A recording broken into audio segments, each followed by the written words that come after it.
La lectura bíblica de hoy comienza en el versículo 10 de Génesis, capítulo 12.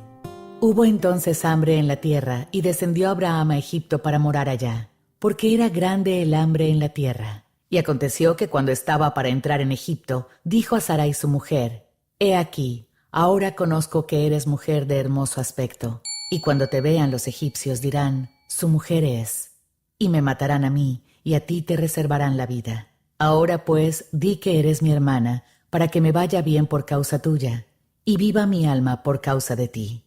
Y aconteció que cuando entró Abraham en Egipto, los egipcios vieron que la mujer era hermosa en gran manera. También la vieron los príncipes de Faraón, y la alabaron delante de él.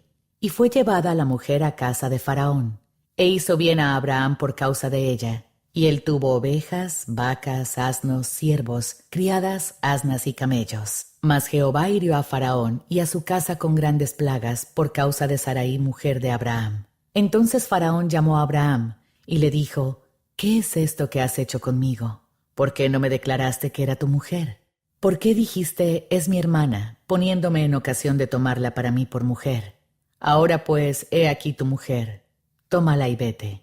Entonces Faraón dio orden a su gente acerca de Abraham, y le acompañaron, y a su mujer, con todo lo que tenía. ¿Se seca su fe cuando se encuentra con problemas? Tal vez oró por una situación y esperaba que Dios actuara de acuerdo con sus deseos, pero no lo hizo. Aunque esperaba un camino sin complicaciones, le dio uno con baches, giros y vueltas que le dejaron preguntándose dónde estaba él. Prometió cuidar de usted, pero en cambio se sintió abandonado. Estas son situaciones que ponen a prueba nuestra fe y son comunes a todos los creyentes. Abraham, un hombre con una gran fe, obedeció la orden de Dios de dejar su casa y viajar a Canaán. Uno esperaría que el Señor honrara una obediencia tan confiada con bendiciones, pero no pasó mucho tiempo antes de que Abraham se enfrentara a otro desafío de fe, una hambruna. Esta vez su confianza flaqueó. En lugar de creer que Dios proveería, huyó a Egipto y tomó decisiones más tontas y costosas. La próxima vez que usted se sienta tentado a pensar que Dios le ha fallado, recuerde que los problemas son uno de los medios que Él utiliza para fortalecer su fe en Él. Cuando las circunstancias parezcan indicar que a Él no le importa, manténgase firme en las verdades de las Sagradas Escrituras y fije sus ojos en el Señor, quien siempre es fiel. Regresamos esta noche en nuestro estudio al tema de la adoración. Y quiero llevarlo al Evangelio de Juan, nuevamente capítulo 4. Y quiero volver a leer los versículos 20 al 24 como la preparación para nuestro mensaje. El Evangelio de Juan, capítulo 4, versículo 20. El Espíritu Santo, escribiendo mediante Juan, dice: Nuestros padres adoraron en este monte, y vosotros decís que en Jerusalén es el lugar donde se debe adorar. Jesús le dijo: Mujer, créeme que la hora viene cuando ni en este monte ni en Jerusalén adoraréis al Padre. Vosotros adoráis lo que no sabéis. Nosotros adoramos lo que sabemos, porque la salvación viene de los judíos. Mas la hora viene, y ahora es, cuando los verdaderos adoradores adorarán al Padre en espíritu y en verdad. Porque también el Padre tales adoradores busca que le adoren. Dios es espíritu, y los que le adoran en espíritu y en verdad es necesario que adoren. Ahora, en ese pasaje hay 8 usos del término adoración. Es el pasaje clave, creo yo, en el Nuevo Testamento acerca del tema, y vamos a estar regresando a él una y otra vez. Esta tarde estaba leyendo que en Estados Unidos únicamente las iglesias tienen alrededor de $80 billones en valor de edificios. $80 billones es el valor de edificios de iglesias. Me pregunto, con todas esas instalaciones con la intención de adorar a Dios, ¿cuánta adoración realmente ocurre? Es importante para nosotros entender lo que la Biblia enseña acerca de adorar a Dios. Ahora, esta mañana comenzamos nuestro estudio al examinar un texto en Juan 4 como una sustancia y una base. Y después al pasar una definición. Y dijimos que la adoración, el término usado con tanta frecuencia en este pasaje, simplemente significa honor, o honrar, o reverencia, o adoración, o alabanza, o respeto dado a Dios. Una definición muy simple. Nuestro Señor instruye aquí que debemos adorar a Dios en espíritu y en verdad, porque el Padre a tales adoradores busca que le adoren. Y entonces, esencialmente, la adoración es darle respeto u honor a Dios, y somos llamados a ese fin. Y explicamos un poco la definición de lo que eso significa, levantar nuestros corazones en adoración a Dios, y después le presentamos a usted el primer punto principal en nuestro estudio, la importancia de la adoración, la importancia de la adoración. Y quiero regresar a ese punto en esta noche. Y quiero hablar de la importancia de la adoración. Vamos a hablar del objeto de la adoración, vamos a hablar de la naturaleza o la esencia de la adoración y algunas otras cosas. Pero para comenzar, debemos hablar de la importancia de la adoración. Tenemos que establecer ese cimiento. Y si usted recuerda esta mañana, le comenté que hay 4 razones por las que la adoración es esencial. 4 razones por las que es importante. Razón número 1 es porque la Escritura, de manera tan repetida, habla de la adoración. Es un énfasis primordial en la Escritura y le comenté de varios pasajes. Vimos en primer lugar los 10 mandamientos y vimos que el primero de ellos es indicativo de la adoración.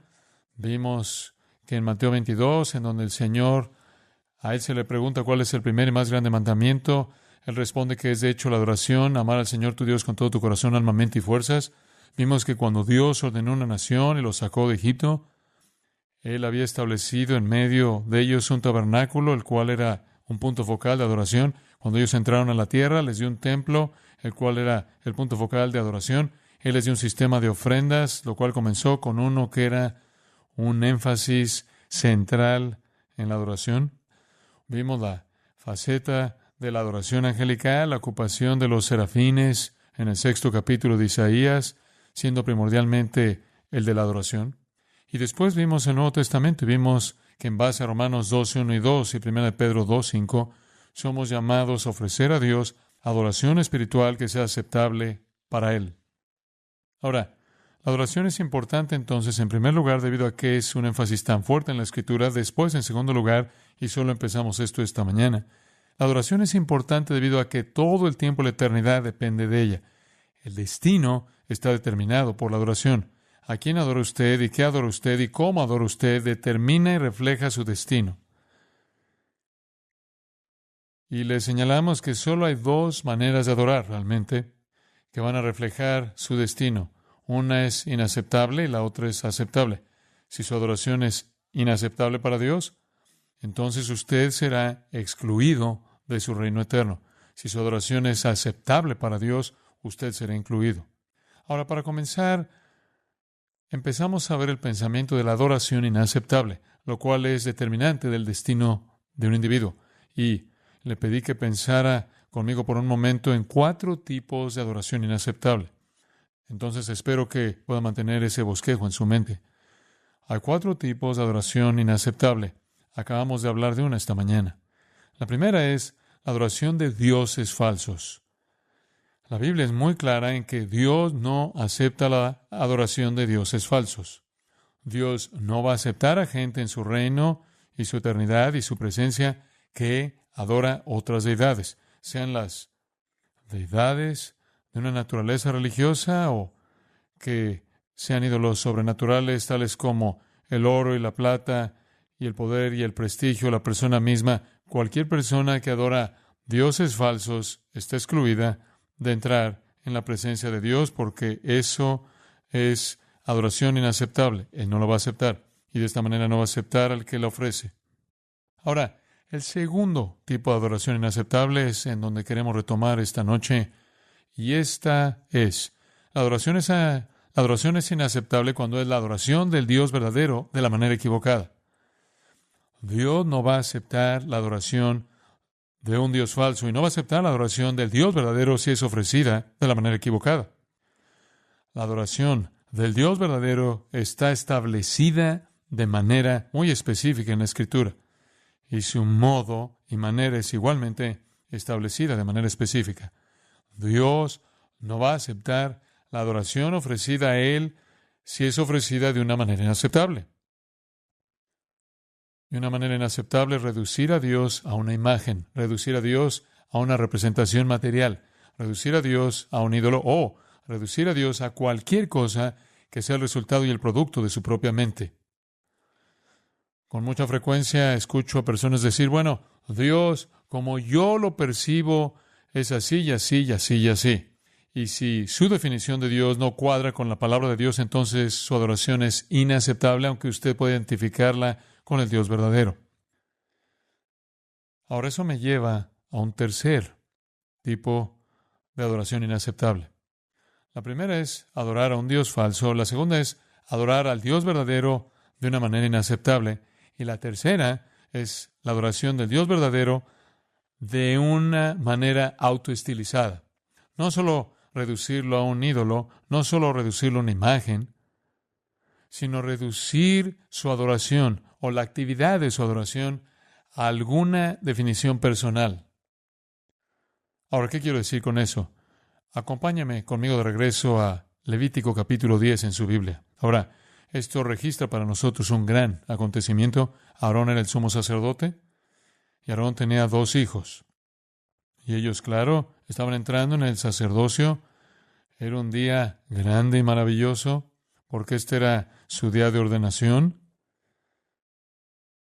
Se les había permitido acompañar a Moisés al Monte Santo. Habían sido preparados para ser ordenados, para operar como aquellos que representaban a Dios. Ellos habían sido parte de esa ordenación del sacerdocio. Este fue su primer día realmente para ser considerados como aquellos que guiarían en la adoración de Dios. Y dice en el versículo 1, Nadab y Abiú, hijos de Aarón, tomaron cada uno su incensario. El incensario era aquello que estaba lleno de incienso, lo cual era emblemático y simbólico de la adoración, conforme se levantaba en su fragancia, por así decirlo, para los orificios nasales de Dios, era como la adoración de ellos, agradándole a Él. Tomaron cada uno su incensario y pusieron en ellos fuego, sobre el cual pusieron incienso, y ofrecieron delante de Jehová fuego extraño que Él nunca les mandó. Fuego extraño. Créalo o no, bien podría ser que estaban borrachos. Si usted baja al versículo 9, hay una advertencia inmediatamente después que el Señor le da a Aarón, lo cual sugiere esta posibilidad, porque Él dice, tú y tus hijos contigo no beberéis vino ni sidra cuando entréis en el tabernáculo de reunión para que no muráis. Ahora, bien pudo haber sido que estaban un poco embriagados y cuando entraron comenzaron a jugar allá adentro y a hacer cosas que no iban conforme a la ley de Dios para el sacerdocio. Y dice en el versículo 2, y salió fuego de delante de Jehová y los quemó y murieron. Una manera triste de comenzar su ministerio. No fue un comienzo en absoluto. Dios no va a aceptar modos de adoración autoestilizados, inventados de manera personal. No adoramos a Dios en nuestros términos, sino conforme a los términos de la Escritura. Y hay muchas personas en nuestra sociedad que piensan que adoran a Dios y tienen algún tipo de manera personal de hacer eso. Están pensando siempre pienso en la señora Nuevo México que preparaba tortillas, la señora Rubio, y el Chicago Tribune registró la historia hace algunos años atrás. Un día estaba friendo una tortilla y ella sacó la tortilla de la sartén y dijo, con mucho asombro, dijo, es el rostro de Jesús, porque quemada en esa tortilla estaban las quemaduras de la hornilla y dijo que se veían como Jesús. Y entonces ella estaba tan emocionada que se lo mostró a su marido y estuvo de acuerdo que debía ser Jesús y se lo mostró a su familia y ellos estuvieron de acuerdo y a una vecina y ella estuvo de acuerdo y fue con un sacerdote para que bendijera la tortilla. Y el sacerdote, que realmente no estaba acostumbrado a bendecir tortillas, estaba un poco reacio a hacerlo, pero lo hizo. Y ella se llevó la tortilla a casa y construyó un altar en su casa. Colocó la tortilla en un cristal y colocó montones de algodón alrededor de ella para que se viera como Jesús flotando en una nube. Y en cuestión de meses, la señora Rubio recibió a más de 8,000 personas que vinieron al altar de Jesús de la tortilla. Y Toda persona de manera unánime estuvo de acuerdo que se veía como Jesús, excepto por un reportero que dijo que él le parecía como Leon Spinks. Realmente no sé de dónde venía, pero ese fue su punto de vista. Entonces, ella adoraba la tortilla y ella escribió su testimonio al estar registrado en el Chicago Tribune y dijo que la tortilla había cambiado su vida. Y su marido estuvo de acuerdo que ella había sido una esposa más pacífica, feliz, más sumisa desde que la tortilla había llegado.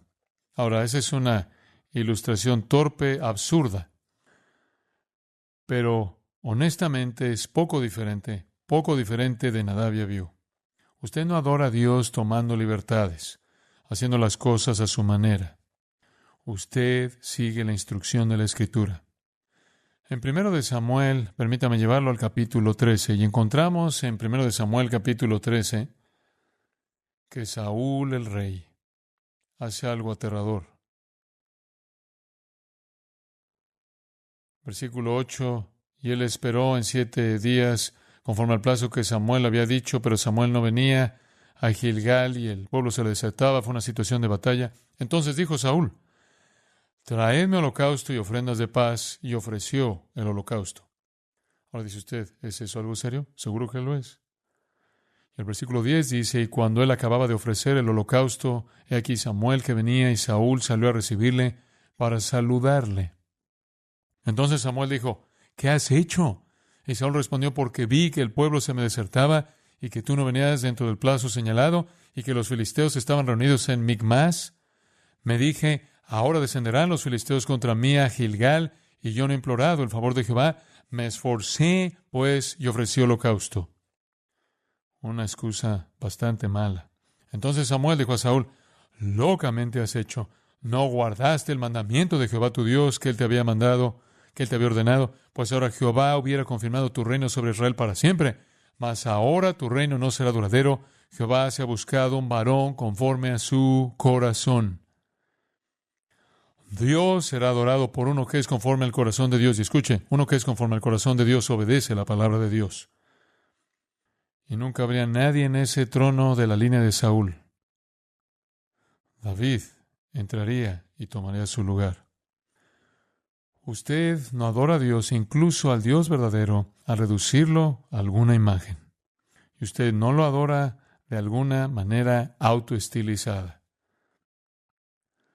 Siempre pienso en esa ilustración en 2 de Samuel, capítulo 6, y quiero llevarlo ahí por tan solo un momento. Hay muchas que podríamos usar. Pero en 2 de Samuel, capítulo 6, la historia de Usa, y Usa transportaba el arca de Dios, versículo 3, en un carro. Y Usa era miembro de un grupo conocido como los Coatitas, y los Coatitas fueron los que transportaron el arca del pacto, y desde que eran pequeños, según Números capítulo 4, desde que fueron creados para no saber nada más que cómo transportar el arca del pacto, y siempre debía hacerse sin que nadie la tocara.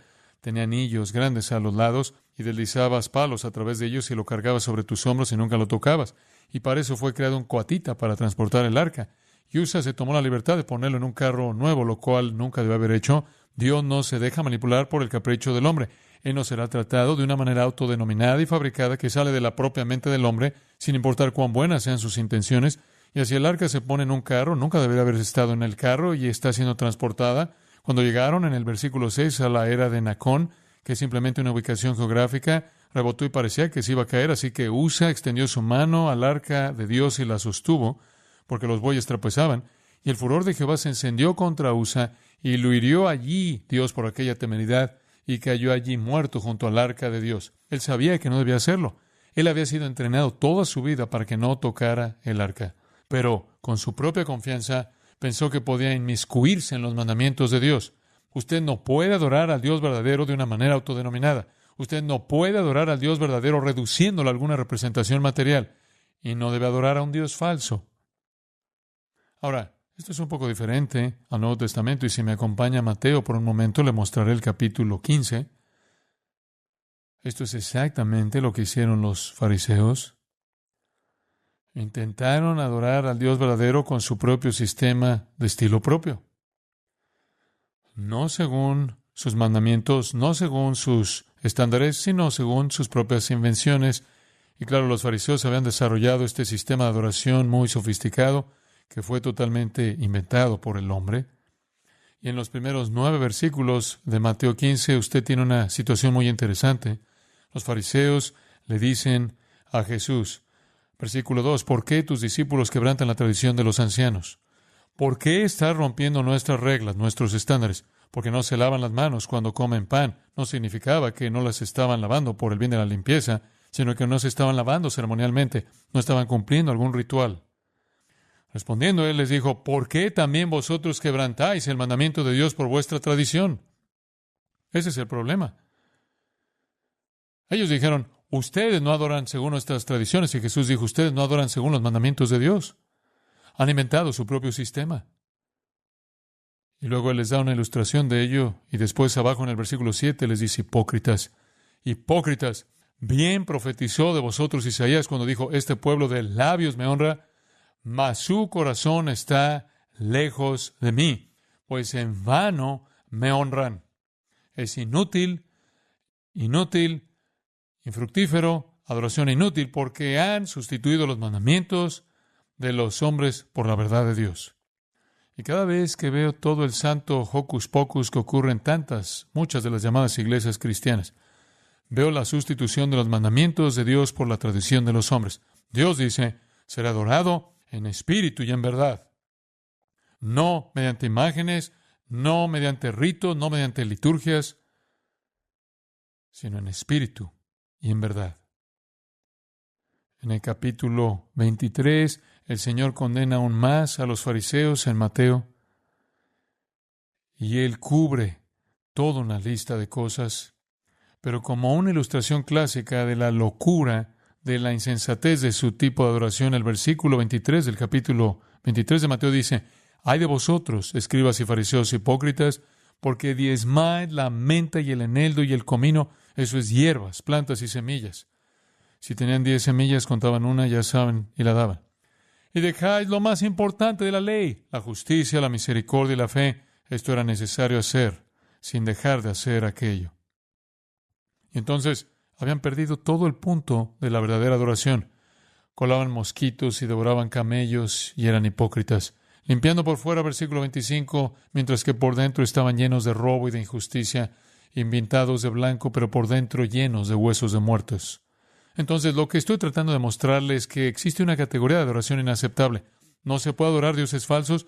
No puede adorar usted al Dios verdadero reduciéndolo a imágenes, reduciéndolo a un ídolo, reduciéndolo a un ícono. De cualquier manera. Y usted no puede adorar al Dios verdadero de una manera autoestilizada. Debe ser según la prescripción de la Sagrada Escritura. Y en cuarto lugar, y creo que esto podría en cierta manera resumirlo, el cuarto tipo de adoración inaceptable es adorar al Dios verdadero con una actitud equivocada.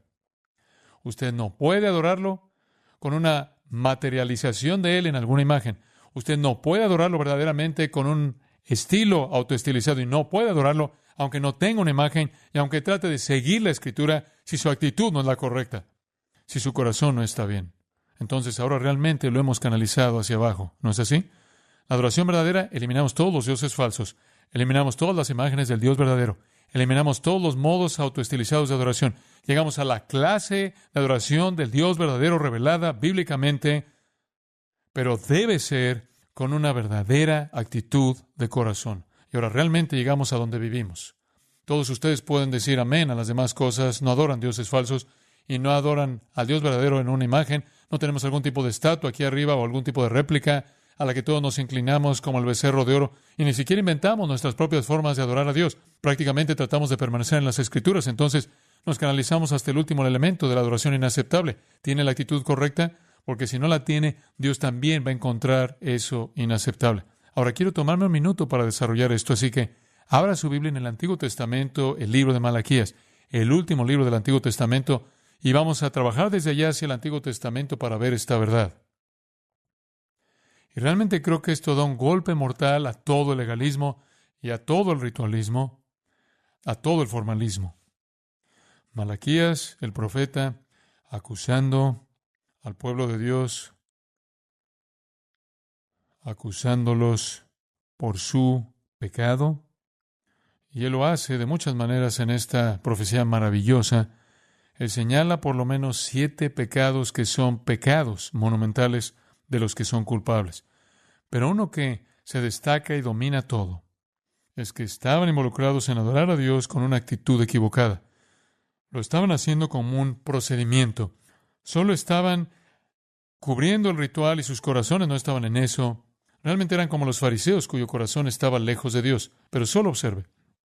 Comienza en el versículo 6 del capítulo 1. Y Malaquías le habla a Israel.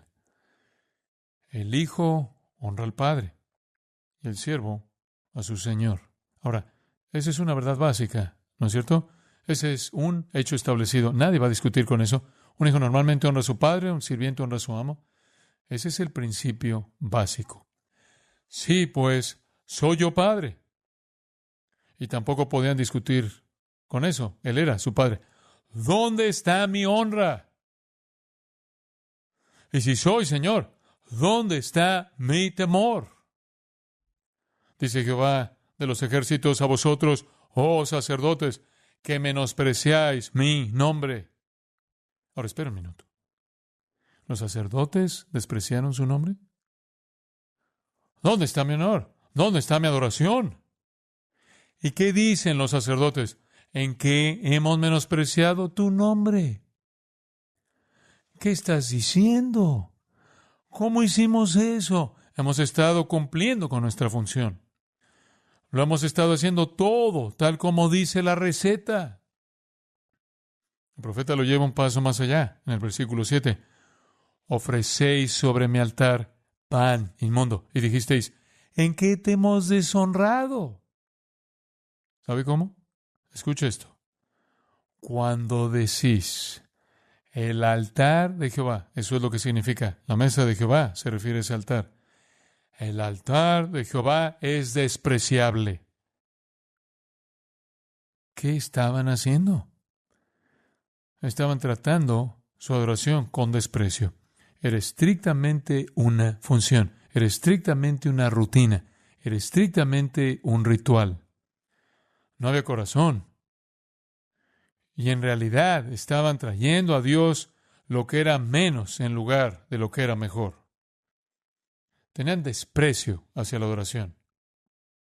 Antes de que usted se abalance sobre ellos con ambos pies y antes de que yo lo haga, permítame recordarle que tener desprecio hacia la adoración es llegar a adorar con cualquier tipo de actitud incorrecta, de cualquier tipo. ¿Y qué estaban haciendo? Versículo 8. Estaban ofreciendo lo ciego en sacrificio. ¿No es eso malo? ¿Qué significa eso? Bueno, cuando querían traer un animal para sacrificárselo a Dios, traían uno ciego. Porque un ciego era inútil para ellos. Un ciego probablemente moriría de todos modos porque no podía encontrar el camino hacia la comida. Y simplemente se desharían del animal ciego de esa manera. Y también puede reflejar el hecho de que la ceguera se debió a alguna enfermedad, por lo que trajeron un animal enfermo. Ese era el tipo de adoración que le ofrecían a Dios. Solo dale a Dios lo que no puedes usar de todos modos. Y cuando ofrecéis, dice en el versículo 8, el cojo o el enfermo, no es malo. Preséntalo, pues, a tu príncipe. Pruébalo cuando vayas a pagar tus impuestos. ¿Acaso se agradará de ti o le serás acepto? Me das lo que ni siquiera le darás al gobierno. Ahora pues, orad por el favor de Dios para que tenga piedad de nosotros. Pero, ¿cómo podéis agradarle si hacéis estas cosas? Dice Jehová de los ejércitos. Si así es como tratas a Dios, ¿cómo crees que Dios te va a tratar? ¿Crees que Él te va a considerar diferente de lo que tú lo considerabas a Él? Él dice en el versículo 10, enciendes fuego en mi altar de balde. No hay corazón, no hay espíritu. Yo no tengo complacencia en vosotros, dice Jehová de los ejércitos. Ahora ve esto, ni vea la siguiente frase. ¿Cuál es? De vuestra mano aceptaré ofrenda. Algunas cosas que Dios no aceptará. Él no aceptará la adoración ofrecida de manera materializada. Él no aceptará la adoración ofrecida de una manera autoestilizada. Y Él no aceptará la adoración ofrecida a medias. Porque desde donde el sol nace hasta donde se pone, es grande mi nombre entre las naciones.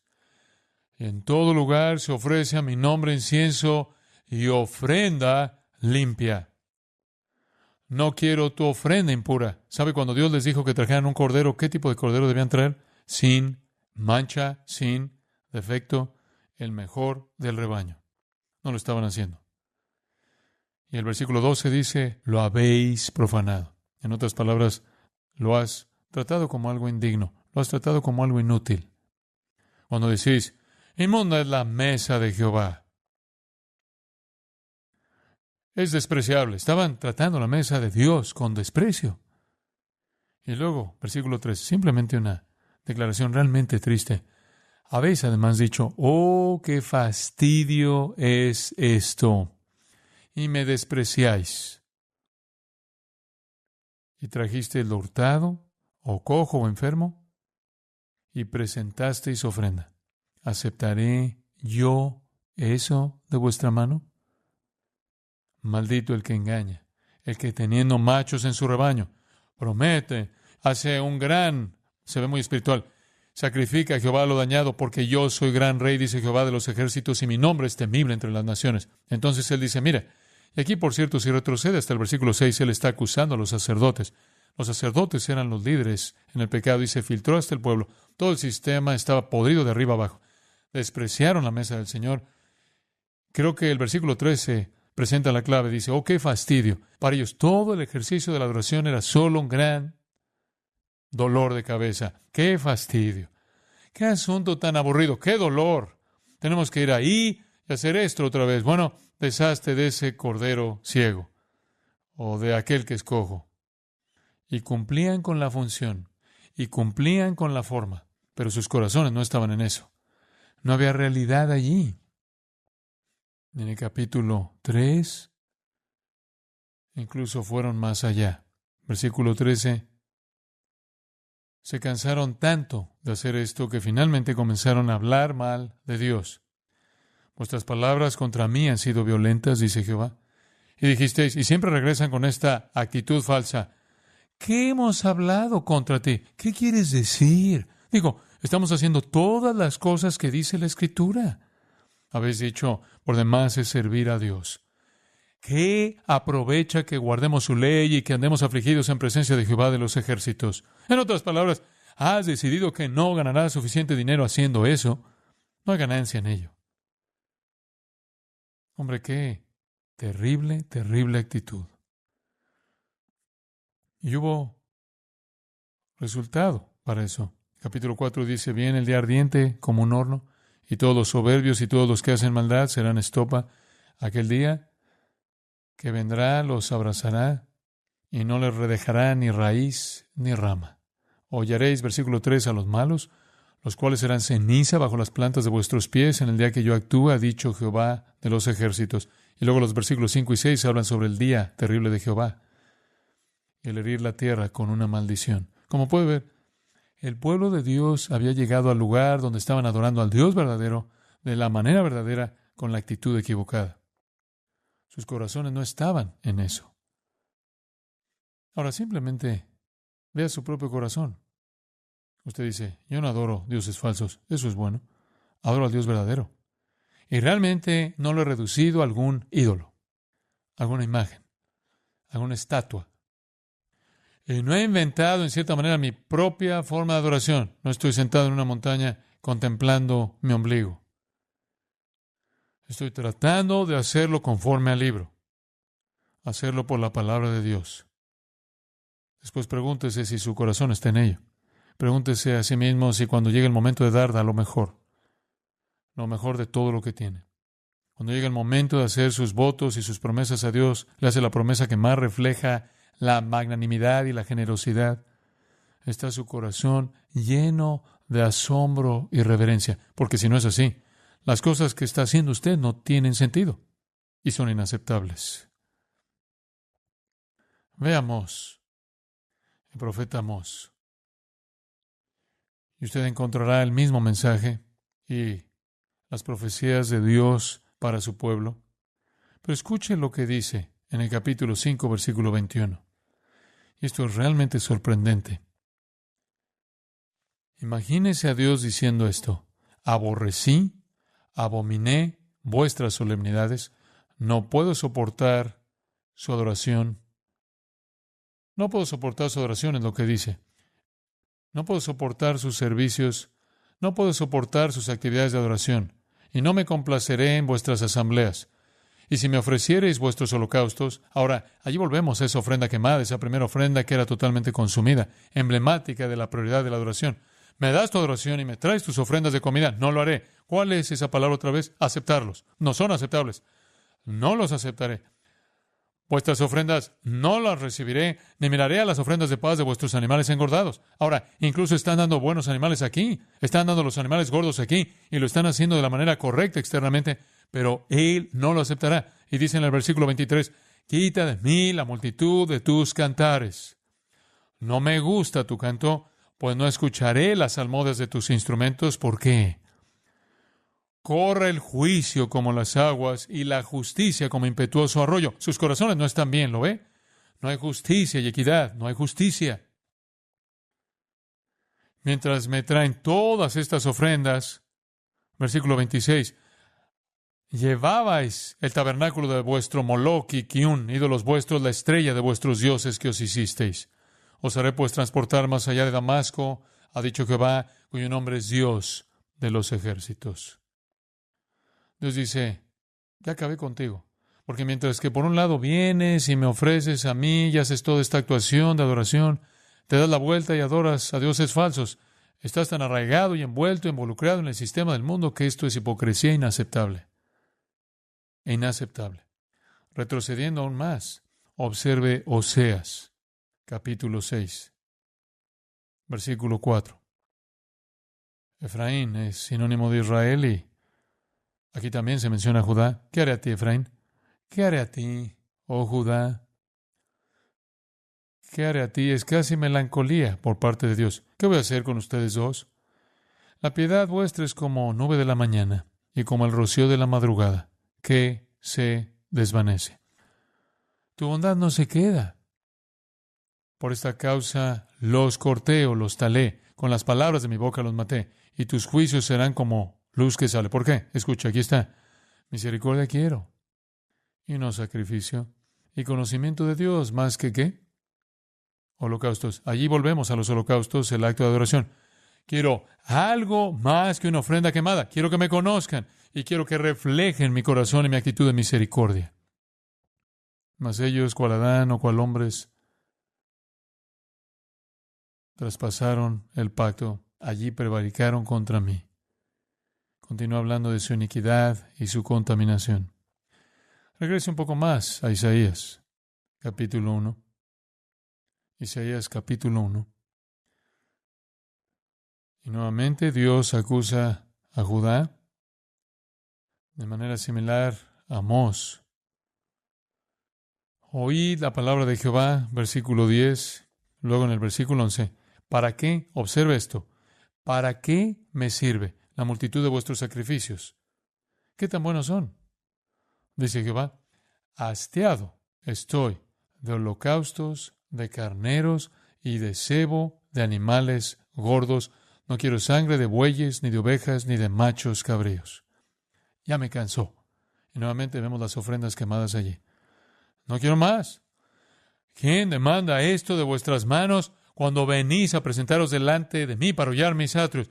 No me traigáis más vana ofrenda. El incienso me es abominación. Luna nueva y día de reposo, el convocar asambleas, no lo puedo sufrir. Son iniquidad vuestras fiestas solemnes. Y Dios había ordenado todas estas cosas. Vuestras lunas nuevas y vuestras fiestas solemnes las tiene aborrecidas mi alma, me son gravosas, cansado estoy de soportarlas. Cuando extendáis vuestras manos, yo esconderé de vosotros mis ojos. Asimismo, cuando multipliquéis la oración, yo no iré, llenas están de sangre vuestras manos. Lavaos y limpiaos. Quitad la iniquidad de vuestras obras de delante de mis ojos, dejad de hacer lo malo, aprended a hacer el bien, buscad el juicio, restituid al agraviado, hacer justicia al huérfano, aparad a la viuda. Y luego el Señor da esa declaración maravillosa, maravillosa a través del profeta. Venid luego, dice Jehová, y estemos a cuenta. Si vuestros pecados fueren como la grana, como la nieve, serán emblanquecidos. Si fueran rojos como el carmesí, vendrán a ser como blanca lana. Si quisiereis y oyereis, comeréis el bien de la tierra. Si no quisiereis y fuereis rebeldes, seréis consumidos a espada, porque la boca de Jehová lo ha dicho. Y se rebelaron y rechazaron la invitación a la salvación. Pero el punto aquí, ya sea que esté hablando de Malaquías, Amós, Oseas o Isaías, es lo mismo. Estaban haciendo lo correcto, al Dios correcto, de la manera correcta, con la actitud incorrecta, y Dios no acepta eso. Ahora, solo una escritura en referencia a esto en el Nuevo Testamento, el 7º capítulo de Marcos, y voy a concluir este punto. Marcos 7, versículo 6. Esto es similar a lo que vi anteriormente en Mateo 15, pero solo quiero señalarlo, porque creo que lo resume. Respondió a él y les dijo: hipócritas, bien profetizó de vosotros Isaías, como está escrito: este pueblo de labios me honra, mas su corazón está lejos de mí. Su corazón está lejos de mí. Eso es inaceptable. Y quiero decirles esto, escuchen, si adoran a dioses falsos, si adoran al Dios verdadero reducido a un tipo de imagen, si adoran al Dios verdadero de una manera autoestilizada, autodefinida, o si adoran al Dios verdadero de la manera correcta, con la actitud equivocada, es inaceptable. Inaceptable. Afectará su destino, afectará su alma, porque Dios no puede aceptar a uno que es inaceptable.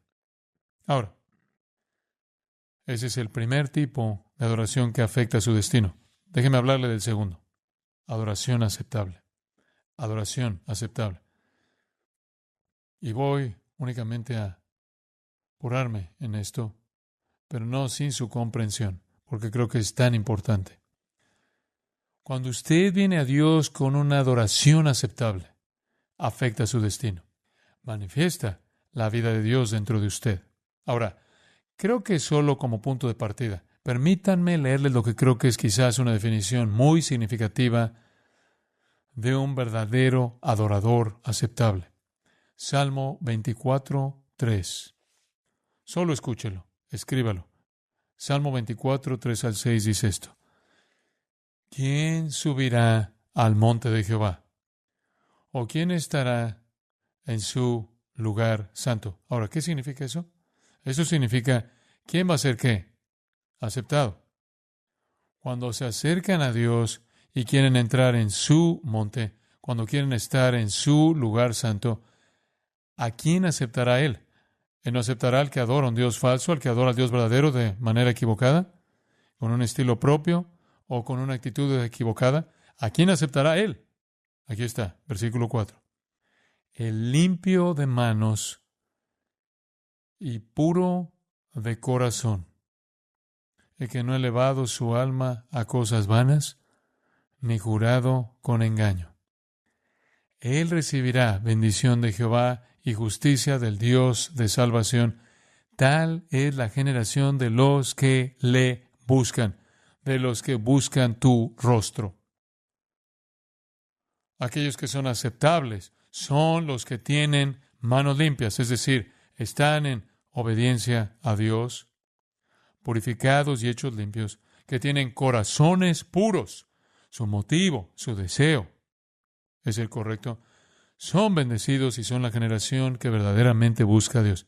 El hecho es que si usted viene a Dios en sus propios términos hechos por el hombre, usted no está buscando a Dios, solo está buscando pacificar su propia imaginación. Ahora, sígame. Aquí viene realmente el corazón y el alma de todo nuestro estudio, así que concéntrese y no se pierda nada.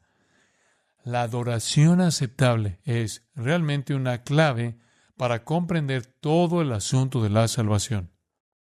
Aférrese a este pensamiento. La meta de la salvación es producir adoradores aceptables. ¿Lo entendió? La meta de la salvación es producir adoradores aceptables.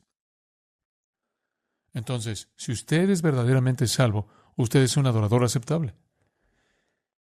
Si usted es un adorador aceptable, verdaderamente ha venido a la presencia de Dios. Y así, conforme vemos la adoración de usted, conforme usted examina su adoración, puede entender si usted es salvo o no. Ahora, permítame mostrarle algunas escrituras para ayudarle a entender esto. Regresemos a nuestro texto Juan 4. Juan 4. Y tenga su Biblia a la mano porque le voy a mostrar varias. Juan 4, versículo 23. La hora viene, y ahora es, cuando los verdaderos adoradores, ahora amados, ese es un término para describir a un cristiano, un santo, un creyente verdadero. Bien podríamos ser llamados adoradores verdaderos como cristianos, bien podríamos llamarnos verdaderos adoradores como somos llamados creyentes o santos o hijos de Dios o cualquier otro término para describir nuestra identidad y nuestra unión con Cristo. Somos verdaderos adoradores que adoramos al Padre en espíritu y en verdad. Ahora, no siempre lo hacemos tan completamente como debiéramos, pero ve al final del versículo 23, porque también el Padre tales adoradores busca que le adoren. ¿Sabe usted por qué el Padre envió al Hijo al mundo? Muy claro, Jesús dijo, he venido a buscar y a salvar lo que se había perdido. ¿Con qué propósito? ¿Con qué propósito? ¿Por qué Dios envió a Cristo a buscar a los pecadores y salvarlos? Lo dice aquí mismo. Porque el Padre busca tales que hagan qué. ¿Que hagan qué? Que le adoren. Esa es la razón por la que usted es redimido. ¿Entiende eso? Usted no fue redimido principalmente para mantenerse fuera del infierno. Si Dios hubiera querido mantenerlo usted fuera del infierno, no solo podría haberlo creado, sino que habría logrado lo mismo y no se lo habría perdido. Usted no se habría perdido el cielo porque no lo habría sabido, no lo sabría. No. ¿Cómo puede ver la razón por la que usted es salvo? No es para hacerlo feliz, por más agradable que sea y por más feliz que pueda hacerlo. La razón por la que usted es salvo es para adorar a Dios. Usted fue redimido porque el Padre busca a algunos que lo adoren. Esa es la única razón por la que Dios creó al hombre. Y se dispuso a redimirlo porque Dios buscó a tales para adorar. Entonces, adorar a Dios es sinónimo de existencia cristiana, de ser creyente. En Hechos capítulo 18 podemos construir más este punto, versículo 7. Dice ahí, Pablo, por supuesto, de su viaje misionero, salió de Atenas, versículo 1, y fue a Corinto. Y el versículo 7 dice, saliendo de allí, se fue a la casa de uno llamado Justo. Ahora, él salió de la sinagoga porque se enfrentó a tales críticas con los judíos y entró en la casa de un hombre llamado Titio Justo. Escuche, que era, ¿qué? Temeroso o que adoraba a Dios. ¿Qué significa eso? Esa es solo otra forma de decir que él era un creyente. Él era un creyente. Él era un creyente. Adoraba a Dios. Eso es lo que es un creyente, uno que adora a Dios. Y si eso es lo que somos, entonces, ¿no ven cuán importante es que verdaderamente adoremos tan plenamente como debemos? Versículo 13. Los judíos atacan a Pablo y lo llevan al tribunal, a Galión, y esta es su acusación. Este persuade a los hombres a honrar o adorar a Dios. ¿Sabe cuál era el ministerio de Pablo? ¿Sabe lo que estaba haciendo en su ministerio? Estaba persuadiendo a los hombres para que hicieran ¿qué? Adoraran a Dios. Eso es sinónimo de salvación. ¿Ve lo que estoy tratando de señalar? Esa era la visión de su ministerio. Como puede ver, la razón por la que estoy en el ministerio es para llevar a las personas al punto en que puedan adorar a Dios porque es correcto. No evangelizamos para que ustedes puedan ser protegidos del infierno. Eso es secundario. No evangelizamos primordialmente para que usted pueda ser, entre comillas, bendito. Evangelizamos para que ustedes puedan adorar a Dios, quien es digno. Porque para usted, vivir apartado de adorar a Dios es una afrenta a su naturaleza santa. Y usted es un rebelde en el mundo de él. Pablo fue acusado de persuadir a los hombres a adorar a Dios. Solo que pensaron que era contrario al sistema correcto. Pero qué interesante. Por cierto, ¿se da cuenta de que cuando Jesús dio en Juan 4 ese discurso tremendo sobre cómo adorar, se da cuenta de a quién se lo dio? Él no le dio eso a un teólogo. Él no le dio eso a un fariseo erudito. Él no le dio eso a un Cornelio, que era un judío temeroso, adorador de Dios. Se lo dio a una prostituta. Así es. Predicó adoración a una prostituta que tenía un puñado de maridos y vivía con un hombre que no era su marido. Se lo dio a una mujer que era una prostituta a quien no podría importarle menos, ni siquiera era una con un corazón despierto y ni siquiera buscó a Dios. Ella ni siquiera estaba interesada. Ella ni siquiera muestra curiosidad. Él simplemente se acercó de manera simple, directa, a una ramera y le dijo cómo adorar a Dios. ¿Por qué? Porque ese es el corazón y el alma del evangelismo.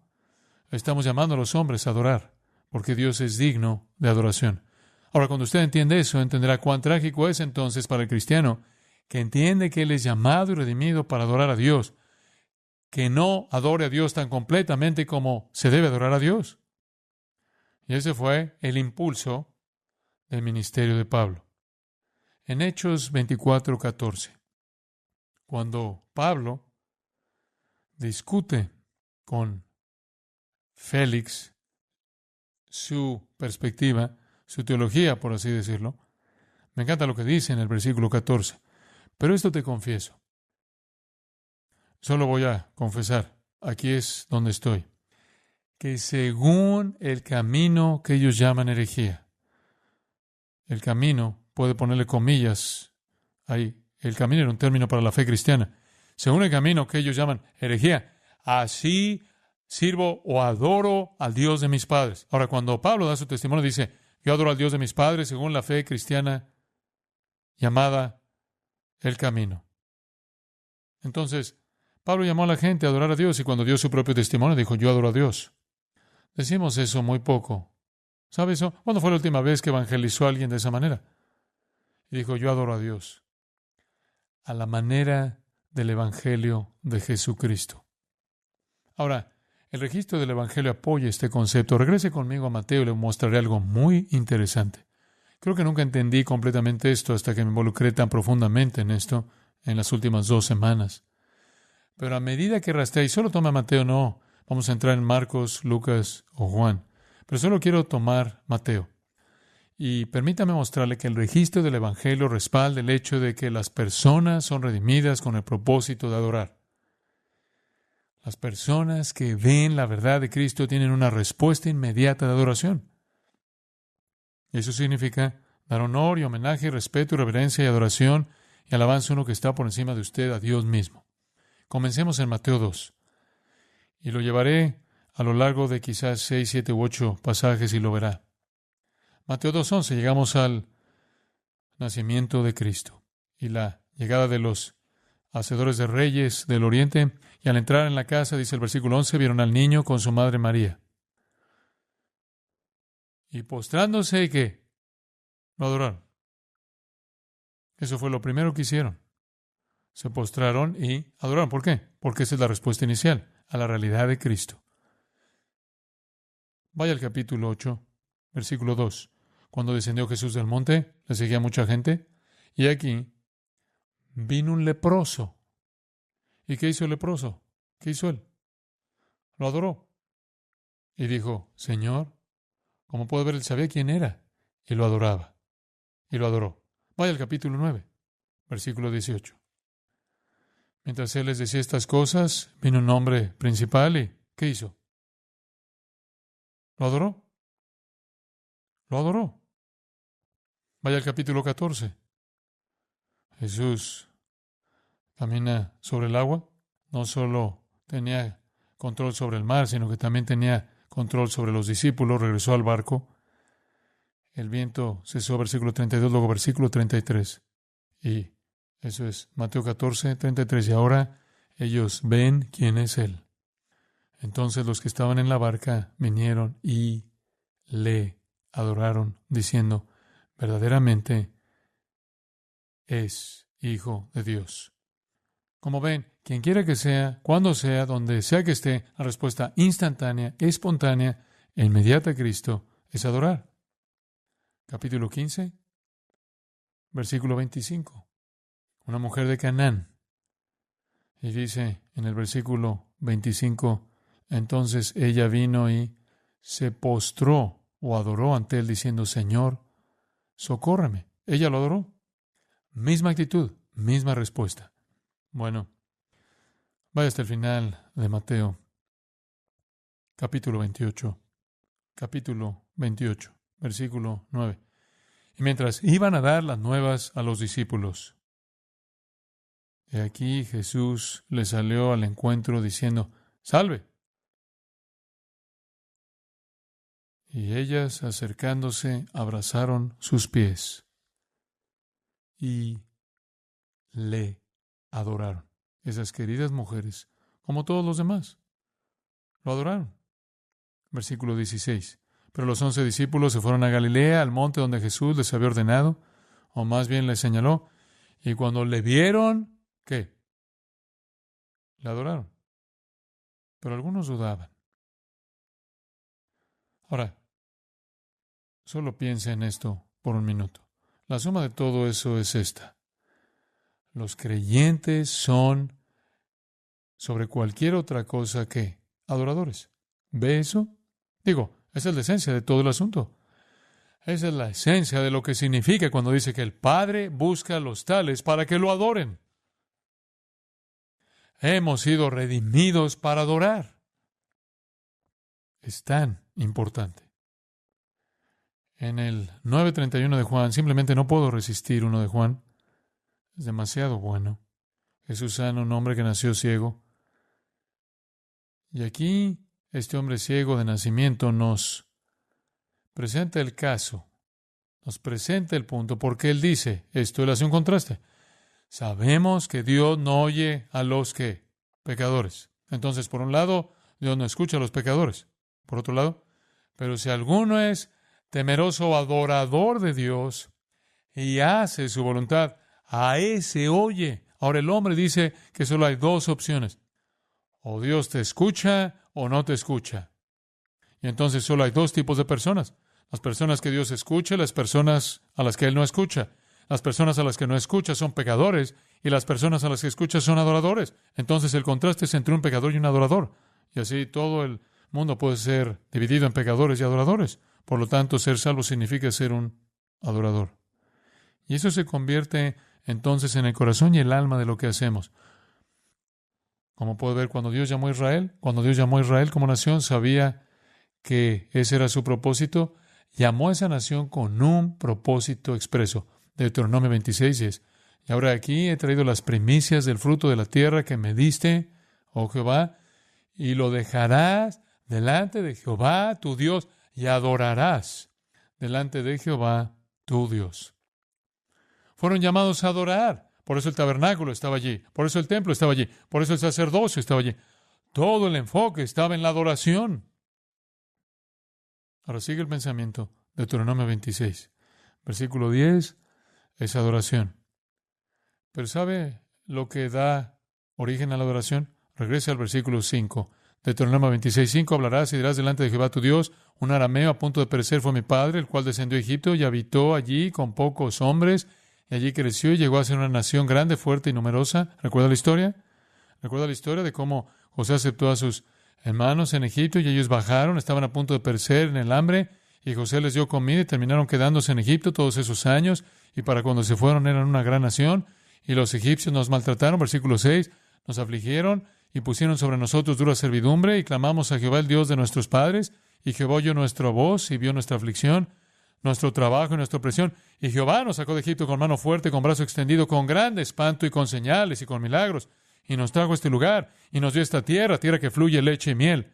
Por tanto, dice, adora al Señor tu Dios. ¿Qué estamos diciendo? La adoración es la respuesta directa a la redención. Y la imagen de la redención del Antiguo Testamento era la liberación de Egipto. ¿No es así? Y luego en el versículo 11 dice, y te alegrarás en todo el bien que Jehová tu Dios te haya dado a ti y a tu casa, así tú como el levita y el extranjero que está en medio de ti. Gozo. Comienza con la redención, y la redención da lugar a la adoración y al regocijo. Realmente creo que eso es lo que Pablo está diciendo en Efesios 1. Bendito sea el Dios y Padre de nuestro Señor Jesucristo, que nos bendijo con toda bendición espiritual. Eso es un acto de adoración. Esa es una bendición, ¿no? Bendito sea Dios, y eso es adoración. Bendito sea el Dios. ¿Por qué estás diciendo eso? Porque nos escogió en Él antes de la fundación del mundo para que fuésemos santos y sin mancha delante de Él. En amor nos ha predestinado para la adopción de hijos suyos por medio de Jesucristo, en quien tenemos redención por su sangre, y por eso decimos, bendito sea el Dios y Padre de nuestro Señor Jesucristo. Como puede ver, la adoración es el resultado de la redención. Y así, amados, les digo que estamos llamados a adorar. Sin duda, estamos llamados a adorar, a presentar adoración espiritual verdadera, aceptable. Y esto se vuelve para nosotros, ahora, márquelo, una forma de vida, una manera de vivir. No es algo de vez en cuando, es algo de todo el tiempo. Voy a cerrar con una escritura más. Hebreos 12. Hombre del tiempo, bueno, Hebreos 12. Versículo 28 y 29. Ni siquiera estoy empezando. Esta va a ser una serie de 3 meses. Puedo sentirla venir. Ahora, hemos sido salvados para adorar. ¿Tienes imagen? Ve a Hebreos 12, 28. Así que, escuche esto. Recibiendo nosotros un reino inconmovible. Ahora, deténgase justo ahí. Si usted es cristiano, usted ha recibido un reino que no se puede mover, ¿verdad? Digo, usted ha entrado en el reino eterno del Señor Jesucristo viviente. Tiene un reino que no se puede mover. Y cuando Dios venga en el futuro y sacuda la tierra, y Él la sacudirá, ¿no es así? Digo, Él la sacudirá también, que las estrellas caerán del cielo, y toda la tierra se volverá a agitar, y se recreará en el cielo nuevo y la tierra nueva. Dios la va a sacudir, pero perteneceremos a un reino que no puede ser sacudido. No puede ser movido. Esto está hablando entonces de los creyentes. Ahora, si somos creyentes, ahora, sigue esto. Entonces, tengamos gratitud, mediante ella sirvamos a Dios agradándole o aceptablemente con temor y reverencia. Ahora, ¿puedo ayudarle a hacer una pequeña modificación en los términos utilizados en una versión? Y cambiaría la palabra servir por adorar. Porque la misma palabra griega traducida sirvamos en ese versículo, atrás en el capítulo 10, versículo 2, se traduce adoración, la truo. ¿Es adoración? Debido a que hemos recibido el reino que no puede ser movido, debido a que nos hemos convertido en adoradores de Dios, tengamos la gracia de responder a Dios que nos ha hecho adoradores, adorando a Dios aceptablemente. Si queremos ponerlo en términos paulinos, queda así. Presentar